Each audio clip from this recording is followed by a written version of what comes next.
I spent 60 hours making my sister's wedding perfect. She called 2 weeks later to ask where her gift was. My sister called me 3 months before her wedding and handed me a job. Seating chart for 200 guests. Full vendor coordination, day of crisis management from 6 a.m. to midnight. No bridesmaid title, no pay. When I asked about the dress, she said, just wear something neutral. You'll be running around anyway.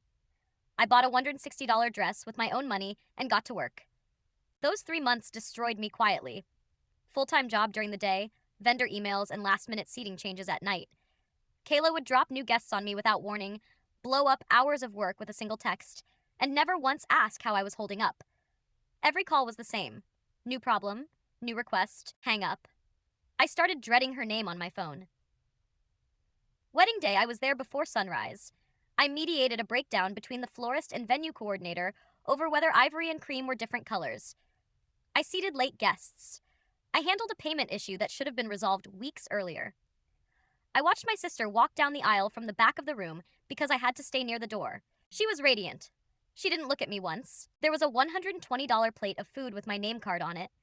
A busboy cleared it while I was solving some problem I can't even remember now. I watched it go and told myself it was fine. I drove home at 1 a.m., got in the shower, cried without fully knowing why yet. I waited 2 weeks for a thank you, a text, a voicemail, anything. Nothing came. And then Kayla called, not to check on me, not to say the words I'd been quietly waiting for, but to ask when I was sending her wedding gift. I had already bought it, a $200 stand mixer, boxed up in my closet, ready to ship.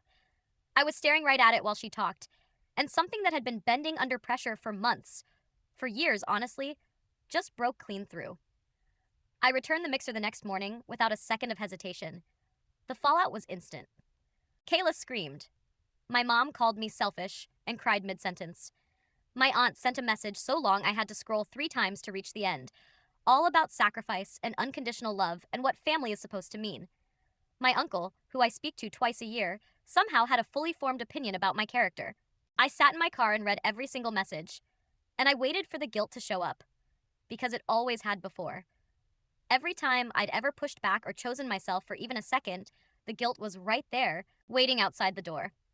This time it didn't come, and that silence told me everything. This wasn't about a mixer. It was about years of making myself small and useful and easy, of wearing neutral dresses to events where I deserved a real seat, of loving people in ways they never thought to return and calling it family. I returned a $200 mixer. In exchange, I got something I hadn't felt in longer than I can remember. I got to stop pretending.